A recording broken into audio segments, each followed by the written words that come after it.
네, 강프로입니다. 자, 하이닉스 보겠습니다. 자, 하이닉스가 2.8% 상승해서 끝났습니다. 자, 일단 연휴가 지나갔고 연휴 기간 동안에 미국에서 그쵸 모건 스탠리에서 리포트가 나왔습니다. 리포트 내용을 보면 디램에 대한 굉장히 안 좋은 리포트가 발표가 됐습니다. 근데 이거 되게 잘못된 거예요.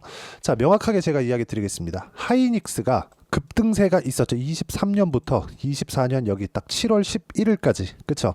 자, 이때까지 7만 원 정도부터 시작해 가지고 25만 원까지 급등세를 보였습니다. 거의 한 4배 가까운 상승세가 나왔는데 이렇게 강세를 보인 이유는 메모리 반도체 시장에 긍정적인 내용이 있어서가 아닙니다. 새로운 시장이 열렸기 때문이에요. 그게 뭡니까? HBM이에요. 이 부분에 집중을 하셔야 됩니다. 근데 모건 스탠리에서 발표한 리포트를 보면요. 어떤 부분이 나왔느냐? 레거시 반도체에 대한 겨울이 온다. 그렇죠? 기존에 있었던 시장, 겨울이 온다. 아닙니다. 자, 기존에 있었던 시장은 한 가지 문제점이 있었습니다. 그건 재고 부담이 있었다는 거예요. 근데 HBM은 주문 생산 방식입니다.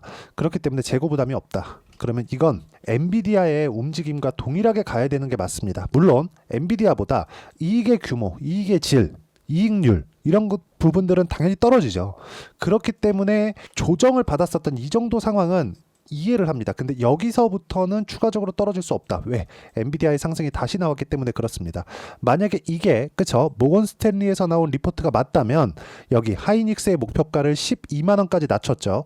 이게 만약에 진실이다. 시장에서도 그걸 인정했다면 마이크론 같은 경우에도 금요일날 반등이 나오지 않았고 계속해서 하락세를 보여야 되는 것이 맞습니다. 왜 그러냐면 마이크론보다 하이닉스가 훨씬 뛰어납니다. 그런데도 불구하고 마이크론에 대한 이야기를 드리는 이유는 마이크론 같은 경우에는 나스닥에 상장되어 있고 나스닥에 상장되어 있는 주식은 한국 시장보다 한국 시장에 포함되어 있는 이 고질적인 문제들이 없죠. 그래서 평가를 더 많이 받습니다. 그래서 하이닉스보다 마이크론의 시가총액이 더 높은 이유도 그것 때문에 그렇습니다. 근데 자 보세요. 엔비디아에서 하이닉스에서 생산한 HBM만 사용합니다. 고가 제품에는요. 왜 그럴까요? 경쟁이 안 되니까 그렇습니다. 그리고 삼성전자에서 지금 HBM에 대한 콜을 받았죠. 그 콜을 받았는데도 불구하고 삼성전자에서 생산한 HBM은 지금 예를 들어서 지금 주력으로 판매하고 있는 H100, H200 이런 쪽은요. 삼성전자 HBM은 포함되지 않습니다. 이거보다 낮은 버전의 거를 그 삼성전자 쪽으로 넣기 때문에 이거는 순전히 하이닉스와의 가격 협상 용도로밖에 사용하지 않는다는 점. 자, 그러면 이것만 보더라도 HBM이 앞으로 시장을 이끌어가는 건 너무 당연합니다. 그리고 무엇보다도 HBM은요 효율이 떨어집니다. 자, 얼핏 보면 여기 단위당 성능, 그쵸? 면적 대비 성능비가 훨씬 더 뛰어나요. 여기 안에 딱 GPU가 있고요. HBM 이렇게 딱 쌓는 형태로 만들어져 있기 때문에 당연히 열이 더 발생할 수밖에 없죠. 열이 더 발생하게 됐을 경우에 뭐가 발생합니까? 비용이 늘어납니다. 왜? 뭐 전기를 많이 먹어서 그런 부분에 대한 내용을 이야기를 드리는 게 아닙니다.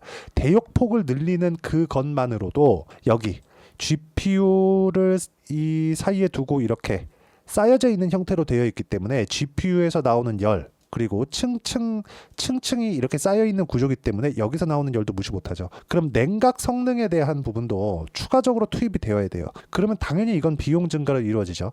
이럼에도 불구하고 지금 HBM 왜 사용할까요? 대안이 없기 때문에 그렇습니다. HBM 말고는 지금 AI 가속기, 즉 GPU에 대한 성능을 높일 수 있는 대안은 없다. 이런 부분들이 과거에도 있었습니다. 2016년, 그리고 17년, 18년 이때부터 삼성전자와 AMD가 HBM을 탑재한 GPU를 생산을 했습니다. 근데 이때는 시장성이 없었어요. 왜? 개인을 상대로 이 판매를 했기 때문에 그렇습니다. 이게 나쁘다는 게 아니라 시장성이 없다. 이 비싼 비용을 주고 살 필요가 없다. 그렇죠? 판매가 안 되니까. 근데 지금은 주로 구매하는 구매처가 어딥니까? 빅테크들이에요. 빅테크들은 지금 돈이 문제가 아니죠. 그렇죠? 그리고 HBM을 달고 초고성능 제품을 내놔도 팔립니다. 그렇죠? 이런 부분들이 지금 줄을 서 있어요. 이런데 지금 메모리 반도체 시장이 아니다? 이건 아니죠. 그렇죠? 레거시에 대한 문제는 있을 수 있죠. 그건 맞아요. 그건 있을 수 있는데 이쪽에서 지금 HBM 쪽으로 넘어왔기 때문에 이쪽에서의 상황은 완전히 그냥 무시해도 되는 겁니다. 그렇기 때문에 모건 스탠리에서 나온 리포트 자체는 맞지 않는다. 여기에 맞춰서 우리는 그쵸? 먼저 조정을 받았었다는 그런 부분, 실적은 앞으로 계속해서 좋아질 텐데 조정을 먼저 받았기 때문에 이쪽 구간에서 우리가 가격 확인하고 매수하는 가격대를 어떻게 잡을 것인지 그게 가장 중요합니다. 그리고 그런 부분을 이해를 했을 때, 즉 가격대를만 보고 내가 매매를 했을 때 내가 낼 수 있는 수익의 폭은 조이를 눌러가면서 보여드리겠습니다. 1월 1일부터 9월 달까지 400%가 넘고요. 이런 정도의 수익을 내기 위해서 제가 어떻게 하고 있느냐? 자, 보세요. 신고가 종목만 매매를 합니다. 주식시장은 철저하게 가격이 먼저 반영합니다. 신고가 종목을 매매한 결과 어때요? 34%, 16% 꾸준하게 수익 구간이 만들어지고 있죠. 이런 부분들이 발생을 하는 겁니다. 그리고 이 내용에 대한 부분을 제가 여기 소통방에서 함께 공유를 하고 있습니다. 자, GS글로벌 계속해서 강하죠. 그렇죠. 쭉 내려보시면 바이오 종목 계속 강하죠. ABL 바이오 한번 볼까요? ABL 바이오 어떻습니까? 상승하는 구간별로 뭐가 나와요? 수익이 계속해서 터집니다. 왜? 신고가 구간에 공략을 하니까. 자, 보세요. 여기 9월 20일 금요일이죠. 현대로템 그리고 바이오 종목군 계속해서 신고가 종목만을 공략을 합니다. 이런 종목군을 공략을 하셔야 되고 이렇게 매매를 진행한 결과 수익을 여기 17%씩 꾸준하게 유지를 시킬 수 있고 이런 부분들이 모이고 모여서 400%가 넘는 계좌 수익을 만들 수가 있는 겁니다. 소통방에서 어떤 식으로 매매를 진행해야 되는지 제가 하나하나 따져가면서 이야기를 드리고 있으니까 구독과 좋아요 눌러주시고요. 그리고 여기 010-8713-1916으로 구독이라고 문자 보내주시면 소통방 입장 링크를 순차적으로 공유를 해드리도록 하겠습니다. 자, 가장 중요한 점은 가격에 대한 부분을 내가 어떻게 이해할 거냐입니다. 왜 제가 이런 이야기를 드리느냐 이걸 보셔야 되는데 주식시장은 철저하게 가격이 먼저 반영합니다. 하이닉스의 실적이 전환되기 시작한 점 그게 언제겠습니까? 여기 보시면 쭉 내려서 한번 볼게요. 자, 보세요. 23년도에 적자 7조 7천억 원의 적자 그리고 24년도에는 23조 원의 흑자가 예정되어 있다. 보세요. 1분기 2분기 2조 8천억 5조 4천억 합치면 8조 원 정도 되죠. 8조 원이 좀 넘을 것 같아요. 2분기 만에 23년도에 적자 규모를 넘어섰어요. 즉 흑자 전환이 됐다는 거고 그리고 나서 3분기에 대한 전망치가 원래 8조 원까지 올라갔었는데 약간 낮아졌습니다. 그래서 7조 원으로 잡는다고 하더라도 이거는 왜 낮아졌느냐? 주가가 빠졌기 때문에 그렇습니다. 전망치는 주가가 빠지면 내려갑니다. 무슨 얘기냐? 주가가 먼저라는 겁니다. 하이닉스 같은 경우에도 그쵸? 주가의 움직임에 따라서 실적에 대한 전망치가 바뀌고 그리고 이미 나온 실적치는 그렇게 중요한 게 아니다. 하지만 이런 건 있죠. 이미 23년도에 봤었던 적자는 메워놨다. 그렇죠? 그리고 올해는 흑자가 예정되어 있다. 8조 잡고 7조 잡으면 15조. 그러면 4분기까지 갔을 때는 뭐가 나옵니까? 23조까지 한 8조 정도 찍으면 23조 채울 수 있죠. 이 정도까지 나온다는 건데 25년도에는 더 늘어납니다. 왜 그럴까요? HBM에 대한 용량이 늘어나기 때문에 그렇습니다. 이런 부분은 어쩔 수 없어요. 그리고 27년도까지 생산하는 모든 물량은 이미 완판. 이건 계약이 끝난 겁니다. 그럼 27년도까지는 실적이 꺾일 일이 없다. 물론 성장률에 대한 둔화는 있을 수 있어요. 있을 수 있습니다. 근데 그 성장률의 둔화가 나오기 전에 주가는 이미 더 올라가 있는 상태가 될 거고 그런 상황에서 하이닉스의 가격대를 잡는 게 중요하기 때문에 모건 스탠리에서 어떻게 이야기를 하더라도 HBM은 깔 수가 없다. 그리고 HBM 관련해서 뭐 재고 부담, 공급 과잉에 대한 부분 이것도 필요가 없죠. 왜 그럴까요? 주문 제작 형태니까 공급 과잉이 되면 뭐합니까? 이미 주문이 들어온 건데 이 끝이에요 그냥. 그렇죠?